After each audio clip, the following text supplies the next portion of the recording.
Alhamdulillah, assalatu wassalamu ala rasulillah wa ala alihi wa sahbihi wa man tabi'ahum bi ihsanin ila yaumiddin. Asyhadu an la ilaha illallah wahdahu la syarikalah wa asyhadu anna muhammadan abduhu wa rasuluh alladzi la nabiyya ba'dah.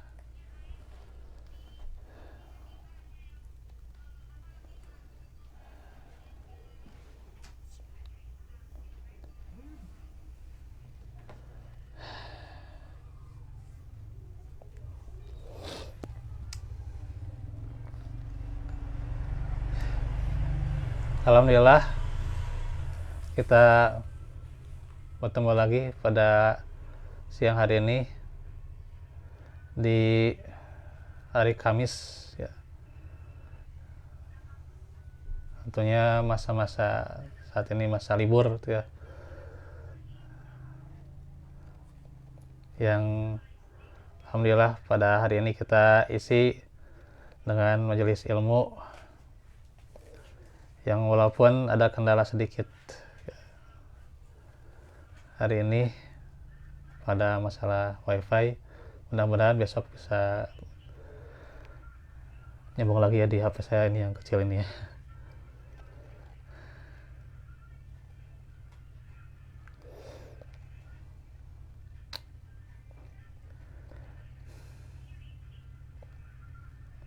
Baik,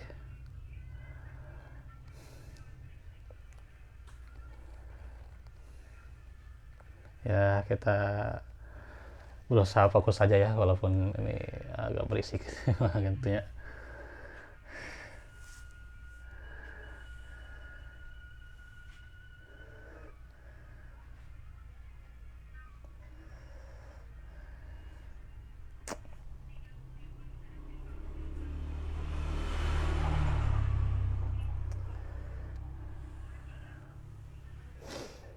Baik, hadis yang akan kita pelajarin ini melanjutkan yang kemarin tentang bagaimana setiap manusia akan diminta atas apa yang dipimpinnya, itu yaitu pertanggungjawaban ya. Setiap kita akan diminta pertanggungjawaban terhadap apa yang kita pimpin ya. Kelak akan ditanya, atau menjadi hisab ya, di antara hisab yang besar ya. Yaitu hadis dari Abdullah bin Umar radhiyallahu anhu, Nabi SAW sabda, kullukum ra'in famas'ulun an ra'yatih, atau bisa dibaca an ra'iyatihi ya. Fal amiru alladhi alan nasi ra'in wa huwa mas'ulun anhum war rajulu ra'in ala ahli baitihi wa huwa mas'ulun anhum wal mar'atu ra'iyatun ala baiti ba'liha wa waladihi wa hiya mas'ulatun anhum wal abdu ra'in ala mali sayyidihi wa huwa mas'ulun anhu ala fakullukum ra'in wa kullukum mas'ulun an ra'iyatihi. Setiap kalian adalah pemimpin dan akan dimintai pertanggungjawaban atas apa yang dipimpinnya. Seorang amir, kepala negara, dia adalah pemimpin manusia secara umum, dan dia akan diminta pertanggungjawaban atas mereka. Seorang suami dalam keluarga adalah pemimpin dan akan dimintai pertanggungjawaban atas mereka. Seorang istri adalah pemimpin di dalam rumah tangga suaminya terhadap anak-anaknya, dan dia akan dimintai pertanggungjawaban atas mereka. Seorang hamba sahaya adalah pemimpin dalam urusan harta tuannya. Dia akan dimintai pertanggungjawaban atasnya. Ketahuilah bahwa setiap kalian adalah pemimpin, dan setiap kalian akan dimintai pertanggungjawaban atas siapa yang dipimpinnya. Hadis riwayat Bukhari dan Muslim. Ini saya sengaja untuk di forward ya, forward ke berbagai grup ya, gitu. Menjelaskan bahwa bagaimana jabatan itu bukan ya nikmat ya, seperti yang dikatakan ya, bukan hal yang dikatakan sebuah hal yang menyenangkan ya. Akan tetapi ketika seorang itu diamanahi jabatan, ya harus dia mempertanggungjawabkannya ya.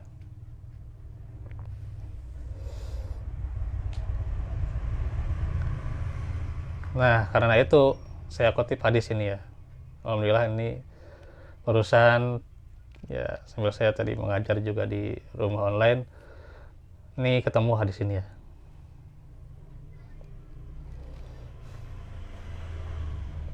Nah, kita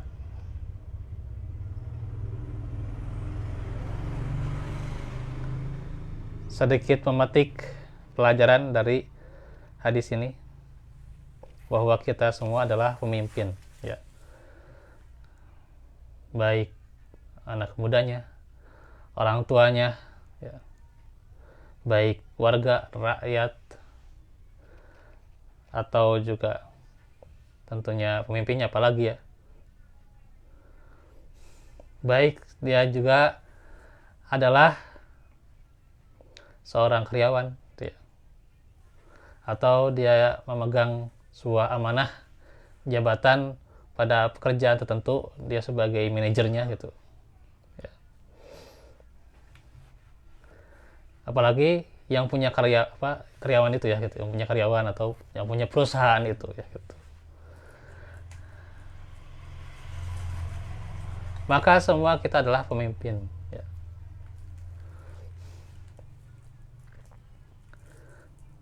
Dan hakikat kita adalah pemimpin, sehingga kita dimintai pertanggungjawaban atas apa yang akan dipimpin oleh kita ya. Baik anggota badan ini itu ya, yang kita pimpin mau arahnya kemana ya gitu, atau cakupannya lebih besar ya, di sekolah itu ya, misalnya jadi KM itu ya. Nah, itu juga akan ditanya ya, ketua RGUG gitunya akan ditanya ya, ketua RGUG atau ditanya nanti bagaimana terhadap bawahannya ya gitu. Atau kalau di Persis ya RGUG itunya. Terus juga kalau di sekolah biasa ya OSIS lah gitunya, OSIS itu akan ditanya juga ya, ketua OSIS akan ditanya atau gitu, ketua OSIS nanti itu yang di sekolah tuh ya gitu. KM lah udah jelas, semua jelasnya. Ketaris Ya semuanya pasti akan ditanya. DKM itu akan ditanya.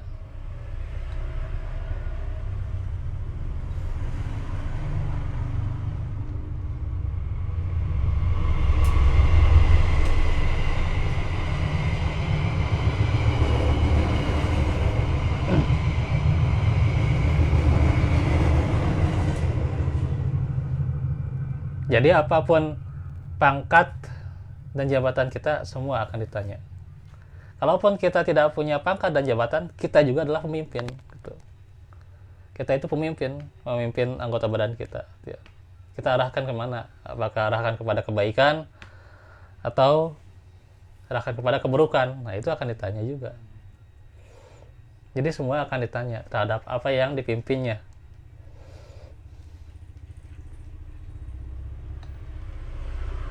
Nah itu ya.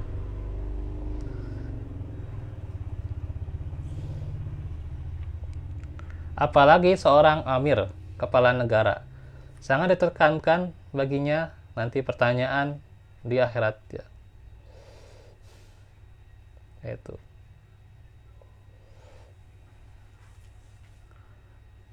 Jadi kita semua akan ditanya, apalagi seorang pemimpin gitu. Sok ada perkataan, ah ini ada presiden kieu gitu. Nah kan gitu. Ya ada pemimpin kieu gitu nya. Karena ada orang mah gitu. Anggar ada rakyat lagi akan ditanya gitu. Rakyat juga akan ditanya. Ya. Malah warak tuh ya. Rakyat juga akan ditanya, sok. Warga akan ditanya ya. Itu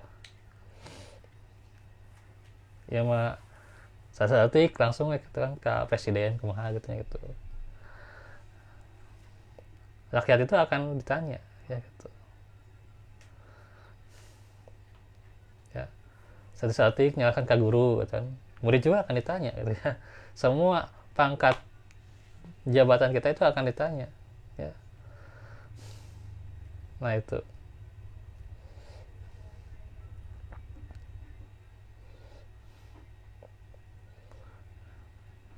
Jadi kalau kita ingin pemimpin yang benar-benar dia adil, berdaulat, kemudian dia amanah ya, dan sebagainya itu ya, yang jadi harapan kita ya dari kitanya dulu ya gitu. Kalau kita bisa untuk mewujudkannya baru ya, karena ayat Al-Quran mengatakan walau anna ahlal qura amanu wattaqau ya. Yang di sana itu, yang di ayat itu kan penduduknya bukan pemimpinnya dulu ya, penduduk yang apa, beriman dan bertakwa ya. Dan kalau ahli sebuah negara ya, ahli ya atau penduduknya itu ya beriman dan bertakwa ya, fathahna alaihim barakatim minas samawati wal ard ya. Di antaranya akan diberikan keberkahan, di antaranya juga akan diberikan pemimpin ya gitu, pemimpin yang memang mendukung keberkahan itu ya, itu ya.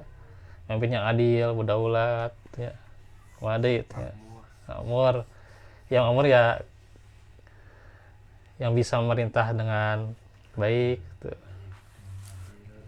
Ya karena mah etalah bisa harapan orang gitu nya, apalagi seminggu lagi ya gitu. Ya kembali lagi pada diri kita, introspeksi gitu ya. Introspeksi, karena ayat hadis yang menyuruh kitanya dulu, bukan masalah salah capresna gitu ya gitu. Atau masalah saha enak presidenna, bukan masalah itu, kitanya dulu ya gitu. Ngaca dulu gitu ya. Ya ngaca dulu gitu, benar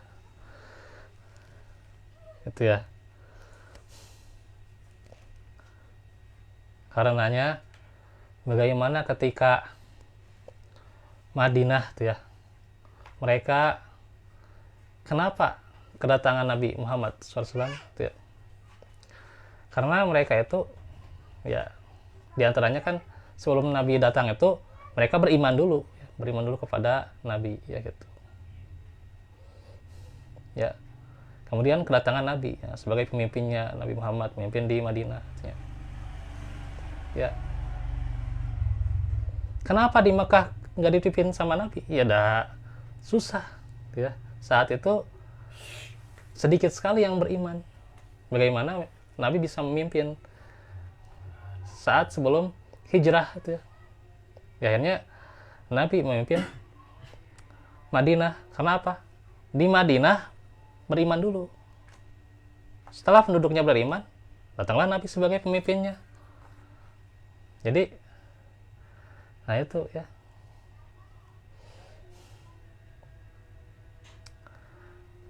Karenanya, nih ada sebuah patah tuh ya gitu.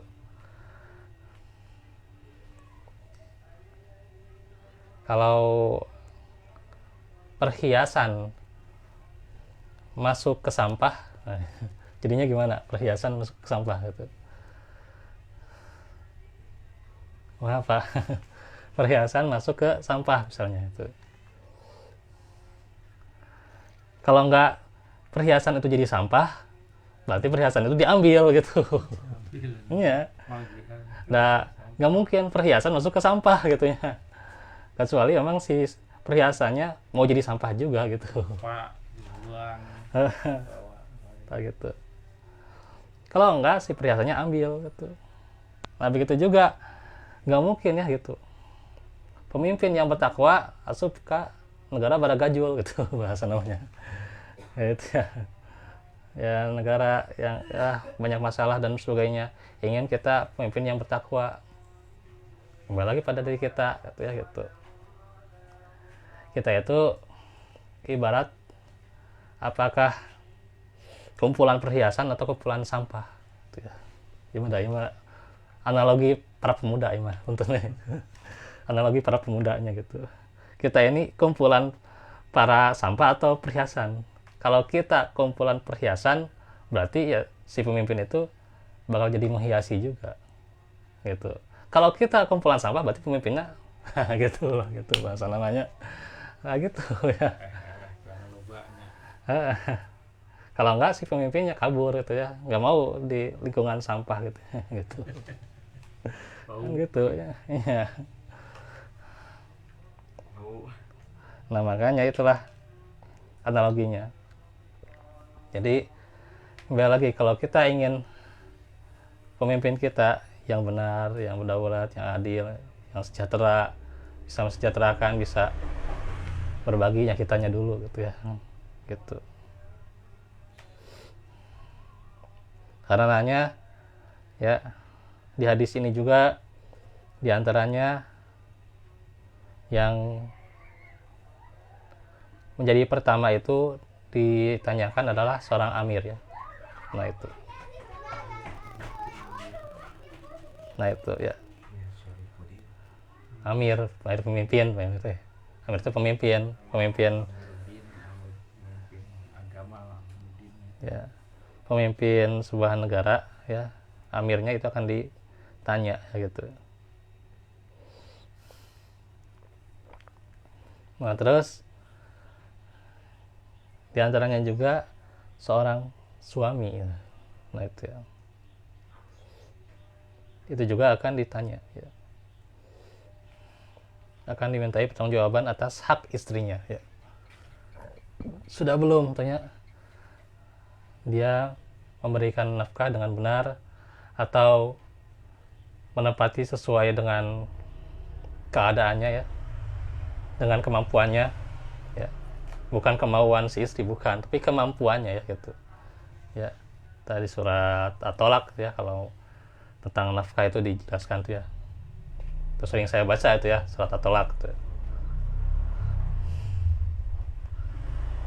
Bahwa sudah belum si suami itu memberikan nafkah sesuai dengan kemampuannya, sesuai dengan keadaannya gitu ya gitu.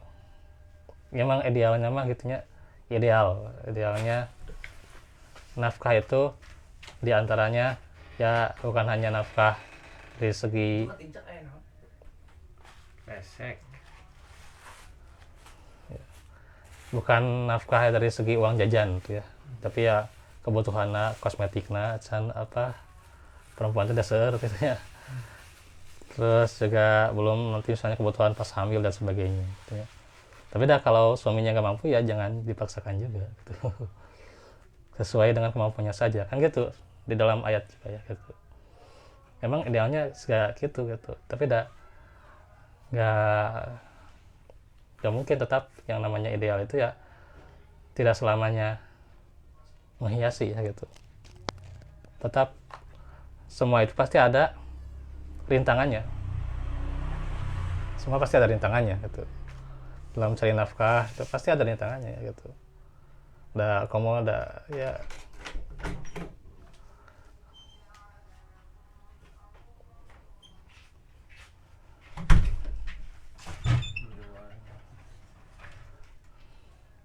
pasti itu ya zaman sekarang kan gitu, yang dikatakan ya kerja susah atau apa, yang dikatakan mencari lapangan pekerjaan ya terbatas umur dan sebagainya gitu ya, atau lulusan SMA atau lulusan itu ya.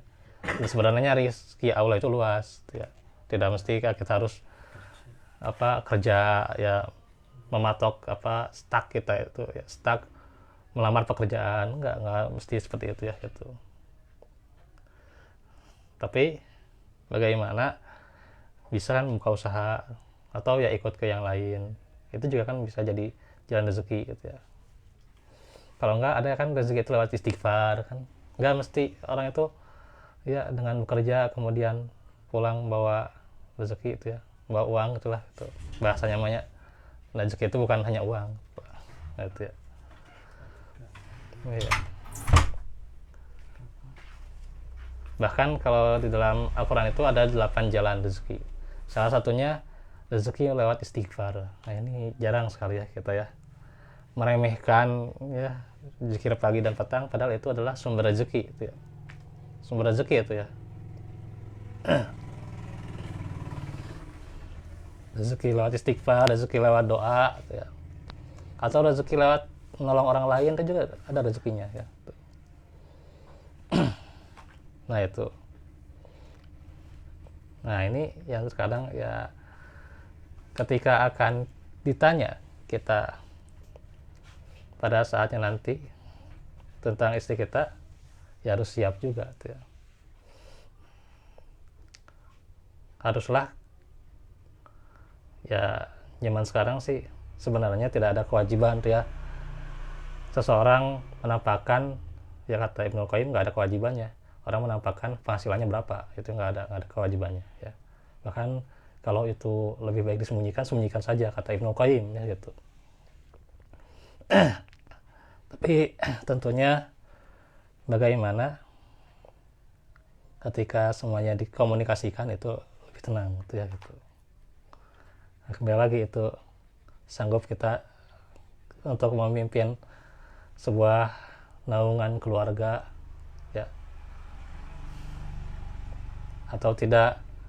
Nah itu ya kan kembali lagi ketika kita ya itu sebelum berkeluarga ya, contohlah tentunya ketika masih lajang ya kan, kembali kita kan menyempurnakan diri dulu atau mementaskan diri dulu kan, kitanya dulu ya gitu menjadi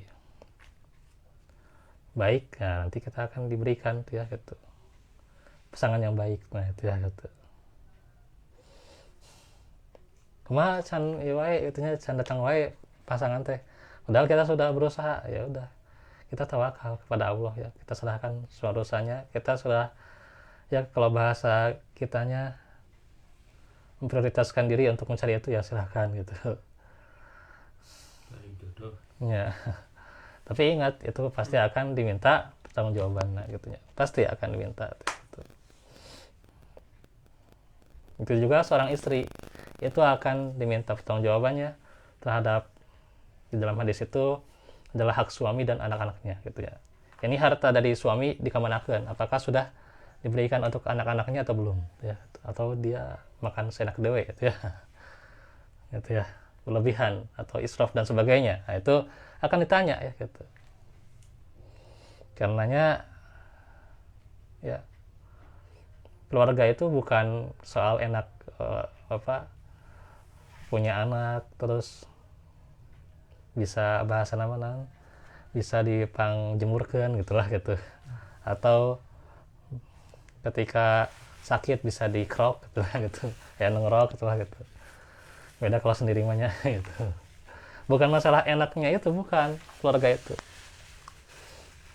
tapi masalah fitnahnya itu ya, ujiannya ya. Fitnah itu ujiannya, fitnah itu ujian ya, masalah ujiannya nanti akan dipertanggungjawabkan kita ya.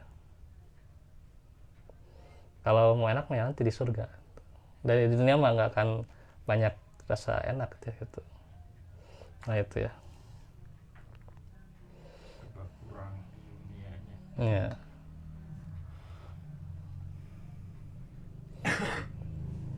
Itu akan diminta pertanggungjawabannya. Terus juga hamba sahaya juga ini, tapi nggak ada ya sekarang zaman ini, nggak ada hamba sahaya ya.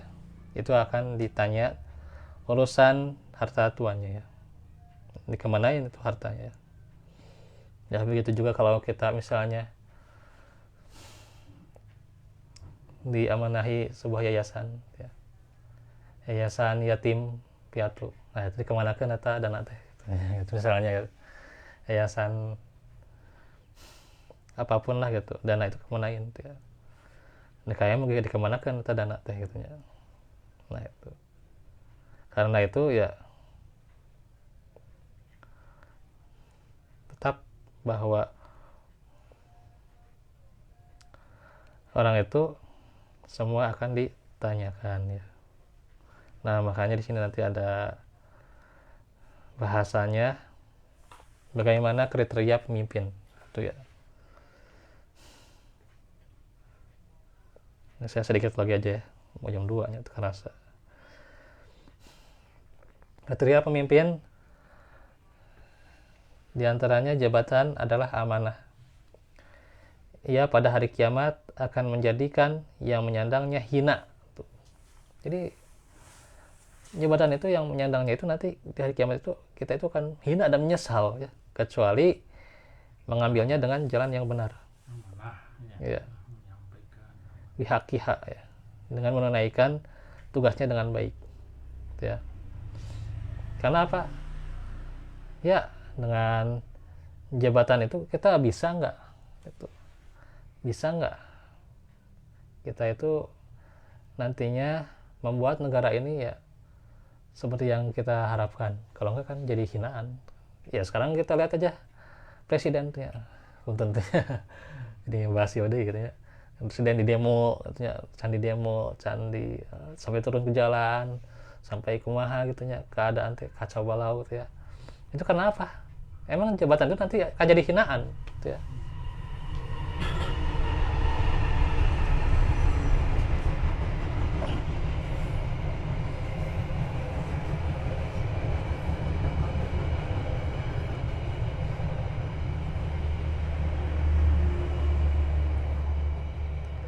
Jabatan itu akan jadi hinaan dan penyesalan nanti di akhirat gitu ya. Nah, enak kumaha gitu nya. Iya. Salah satu presiden di demo gitu ya. Naik harga di demo. Terus kayak aya tindak pidana gitu ya. Ya mah tindak pidana nu hiji nyuri sendal, nu hiji gitu ya, nyuri uang rakyat. Beda itu apa? Pidanana diprotes gitu kumaha kan gitu. Emang udah pasti ya yang namanya jabatan akan jadi hinaan dan penyesalan gitu ya gitu. Kenapa? Di antaranya Nabi SAW memberikan nasihat kepada Abu Dzar Al-Ghifari, yang Abu Dzar itu minta jabatan kepada beliau. Dan sabda Nabi itu bukan hanya untuk Abu Dzar, tapi untuk umatnya, termasuk juga kita. Nadanya itu seperti mengancam. Ya. Nadanya itu ya, nadanya Nabi itu seperti mengancam. Tapi seorang Nabi peduli pada umatnya. Dan dia itu sedang mewanti-wanti ya, karenanya itulah jabatannya akan menjadi penyesalan, akan jadi hinaan ya, kecuali kalau dia menunaikan tugasnya dengan baik ya. Sama kayak suami jadi kita jadi hinaan, suami kumaha enak kan gitu, istri juga jadi hinaan, wah gitu ya, di sinetron kumaha gitu ya, di sinetron kamu belum jadi istri yang benar gitu ya, di sinetron gitu ya, belum jadi suami yang benar gitu ya. Bisaan we di sinetron mah gitu ya, ngomong doang gitu ya, nah sinetron gitu ya gitu, pasti dah akan jadi hinaan, sama gitu ya gitu. Begitu juga ya setiap manusia ya, yang dia diciptakan oleh Allah, kan itu sebagai pemimpin. Dan ketika dia tidak mendidik dirinya untuk beribadah kepada Allah, berarti dia akan jadi orang yang dihina ya, gitu, akan jadi hinaan di hari kiamat ya, sehingga menyesal ingin hidup lagi gitu ya, gitu, menyesal ya ingin hidup lagi ke dunia, tapi udah nggak bisa ya. Nah itu, jadi apalagi jabatan ya, insya Allah ya, akan jadi hinaan. Karenanya ada 3 kriteria pejabat atau pemimpin yang tersembunyi dalam pesan hadis Nabi. Di antaranya yang beliau sabdakan kepada Abu Dzar Al-Ghifari, yaitu amanah, yang selanjutnya juga mengambil dengan benar dan menunaikan dengan baik. Itu kriteria itu kan sederhana ya, sebab pemimpin adalah gambaran Nabi. Itu adalah pemimpin, gambaran Nabi itu orang yang bekerja bagi orang banyak, bukan sekedar penguasa. Dia itu pemimpin itu pekerja juga ya, dan pekerja yang seperti digambarkan oleh Al-Quran, harulah orang yang kuat dan terpercaya. Di surah Al-Qasas dikatakan, inna khairu man ista'jaratal qawiyul amin. Sesungguhnya orang yang paling baik yang kamu ambil untuk bekerja ialah orang yang kuat lagi dapat dipercaya itu ya. Kenapa Musa jadi pemimpin? Karena sebelumnya itu bagaimana Nabi Musa ya, itu orang yang benar-benar dites dan dia orang yang kuat ya, fisiknya kuat. Bahkan itu orang Kipti ya, orang Kipti sekali tinju aja langsung gitu ya. Langsung orang Kipti itu sekali tinju atau langsung ngodahar gitu ya. Itu ya gitu. Terus saya dibaca surat Al-Qasas tuh ya. Ya. Bisa dibaca dari awal lah gitu. Itu saking kuatnya Nabi Musa ya. Ya walaupun dia tidak sengaja waktu itu kan untuk membunuh orang Kipti itu ya gitu. Ada kumaha gitu ya. Enggak, Kipti beda lagi. Iya, ini mah Kipti. Kan ada sebelum kisah Firaun itu, Nabi Musa itu kan beda-beda. Ada ya nanti itu mah. Nanti ini mah ketika apa di surat Al-Qasas nya. Ya. Ini mah saat dengan Nabi siapa itu ya. Jadi sampai istrinya atau sampai anaknya itu kan dinikahin dengan Nabi Musa. Karena apa? Nabi Musa itu kan kuat dan amanah. Nah, qawiyul amin. Nah itu. Nanti kita sambil ini aja ya, sambil murojaah kalau ada waktu mah.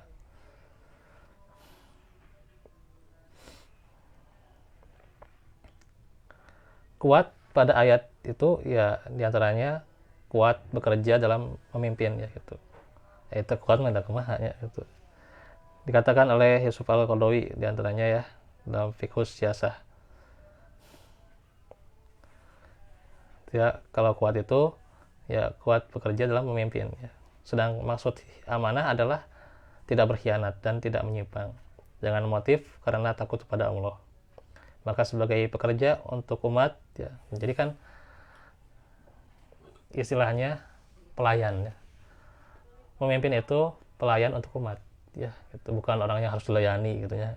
Bahasa nama kudu diberi minuman, kudu diberi jajan, kudu diberi masakan, dimasakkan gitu kumaha artinya. Harusnya pelayan, jadi dia itu melayani umat gitu ya. Gitu. Harusnya seperti itu.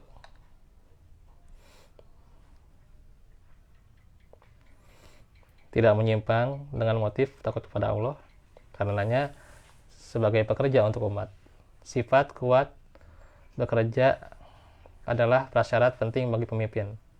Tapi yang lebih penting lagi adalah menjaga amanah yang bisa hilang karena tuntutan pekerjaannya. Nah itu masih panjang nih. Sedikit lagi aja ya, nanti ini bisa diteruskan di kesempatan berikutnya. Nah sekarang contoh yang lain ya, Nabi pernah memberikan amanah kepada Khalid bin Walid dan Amr bin As, walaupun dia baru masuk Islam ya, tapi diberikan jabatan pimpinan militer ya. Padahal ada ilmu keislaman mereka ya belum seberapa lah, belum memadai itu ya. Tapi ternyata keduanya dianggap punya fisik yang kuat, dia kuat bekerja dan mampu menjaga amanah. Sebaliknya, walaupun orang yang alim seperti Abu Hurairah ya, Abu Hurairah adalah pemata alimnya, karena hadis itu kan banyak diriwayatkan oleh siapa? Abu Hurairah ya. Abu Hurairah sangat kuat hafalan hadisnya ya. Dan banyak mendampingi Rasulullah, tapi Abu Hurairah tidak dikasih jabatan naonan. Ibu Hurairah itu sepantat sih nganjing Nabi sih. Enggak, Abu Hurairah mah baru 3 tahun sebelum Nabi meninggal baru masuk Islam ya, walaupun ilmunya banyak tapi nggak dikasih jabatan apa-apa. Baru 3 tahunnya. Iya, 3 tahun tapi banyak meriwayatkan hadis. Jadi aja nulis sih maksudnya. Ya, Abu Hurairah mah 3 tahun juga banyak meriwayatkan hadis. Nulis kan. Jadi sekolah 3 tahun berhasil Abu Hurairah mah. Walaupun sekolahnya ya di masjid jadi ahlus supah gitu, jadi ahlus supah gitu ya. Ya kita mah 3 tahun naonan gitu sekolah gitu. 3 tahun sekolah kayak sana kuliah dan naonan kebanyakan tuh ya. Terus jadi beda deh etana pekerjaanna gitu nya. Ya ahli ekonomi ya lain jadi pekerjaan di bidang ekonomi gitu. Nah, gitu ya. Kalau Abu Hurairah jadi gitu. Beda dengan kita 3 tahun teh bisa gitu ya. Ya, pintar luar biasa Abu Hurairah tuh. Tapi nggak dikasih jabatan ya. Iya, Abu Hurairah nggak dikasih jabatan, justru Nulis ya. walaupun banyak hafalan nggak punya jabatan. Sekarang wartawan mungkin. Itu ya, jadi kecerdasan itu bukan menjamin apa-apa Pak. Kecerdasan, orang cerdas, ilmunya kuat, ilmunya pintar, bukan menjamin apa-apa, bukan menjamin nanti jadi pekerja atau kumaha gitu. Ini Abu Hurairah juga tidak demikian ya. Abu Hurairah cuman fokus belajar aja, kamu fokus belajar, fokus belajar, sehingga tapi hasilnya apa? Beliau yang paling banyak meriwayatkan hadis.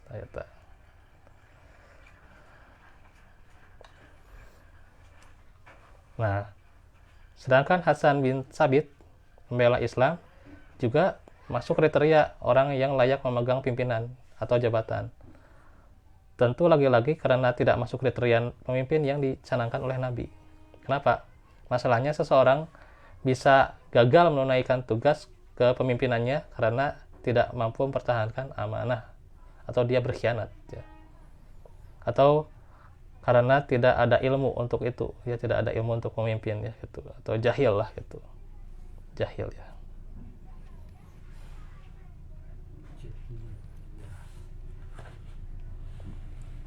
Jam 2 ya.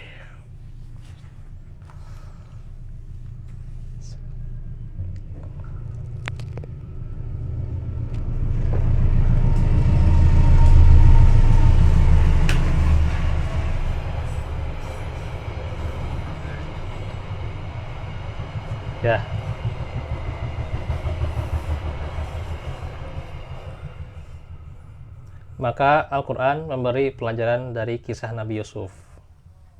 Di situ dikisahkan bahwa ia diberikan kedudukan tinggi oleh raja karena dapat dipercaya atau amin, pandai menjaga atau hafiz dan berpengetahuan, alim ya. Itu dilihat di surat Yusuf 54-55 ya. Hafizul alim ya gitu. Itu ya kalau nggak salah. Hafizun alim ya. Tidak pakai alif lam ya. hafizun alim ya. Hafizun alim. Nah, itu ya. Oh, yang Nabi Musa teh saya ingat ya. Nabi Syuaib. Nah, jadi putranya Nabi Syuaib itu putrinya Nabi Syuaib itu dinikahkan dengan Musa. Karena Musa itu qawiyul amin. Itu bisa dibaca ya. Nah, itu Nabi Syuaib ya. Nah, baru ingat saya. Surat Al-Qasas ya. Nah, sekarang kita ke Yusuf lagi ya. Jadi Yusuf itu hafizun alim ya. Jadi kriteria itu diantaranya harus hafiz dan menjaga amanah. Yang dibuang ya Nabi Yusuf ya, yang dimasukkan Iya itu, iya Nabi Yusuf. saudarana.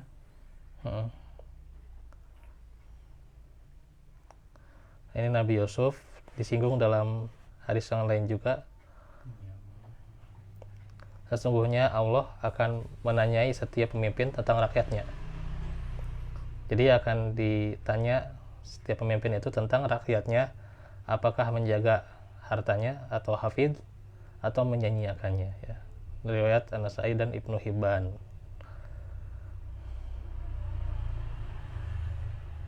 Nah, terus alim ya. Nanti ini kita akan jelaskan ya. Alim itu orang yang mengetahui apa yang menjadi tanggung jawabnya.